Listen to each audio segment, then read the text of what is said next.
پرۆسەی کۆنتڕۆڵکردنەوەی پارێزگای ئەمبار بە بەشداری سوپای عێراق و حاشدی شابی و خێڵە عەرەبە سوننەکانی ناوچەکە بەردەوامی هەیە و قۆناغی یەکەمی پرۆسەکە بە کۆنتڕۆڵکردنەوەی هەر یەک لە ناوچەکانی سەنجاریە و فەلاحات لە ڕۆژهەڵاتی ئەمبار و کۆنتڕۆڵکردنەوەی جووتسایدی نێوان گەرمە و فەلوجە لە باشووری ڕۆژهەڵاتی شارەکە کۆتایی هات بە پێی وتەی سەرۆکی فیرقەی یەکی سوپای عێراق قۆناغەکانی داهاتوو سنتەری شاری ڕوومادی لە قۆڵی ڕۆژهەڵاتەوە و هەر یەک لە شارەکانی فەلوجە و گەرمە لە باڵی دیجلەوە دەگرێتەوە.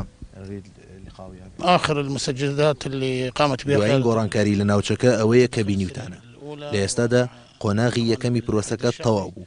قۆناغەکانی دیکە سنتەری شاری ڕوومادی لە ڕۆژهەڵاتەوە و هەر یەک لە ناوچەکانی فەلوجە و گەرمە لە باڵی دیجلەوە دەگرێتەوە. تطهير مناطق ذراع دجلة.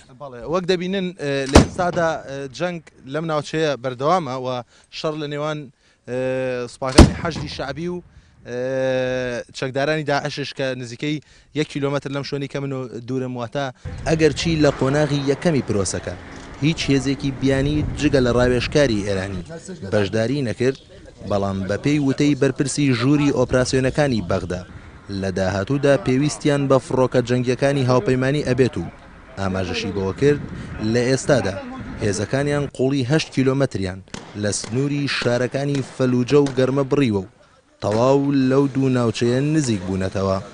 أخذنا منطقة شرق القرمة بالكامل حوالي اندفعنا أكثر مسافة 8 كيلومتر. ئێستا هێزەکانمان بە قوڵی 8 کیلۆمەتر لە سنووری فەلوجە و گەرمە جێگیر بوو و بە تەواوی لەو ناوچانە نزیک بووینەتەوە.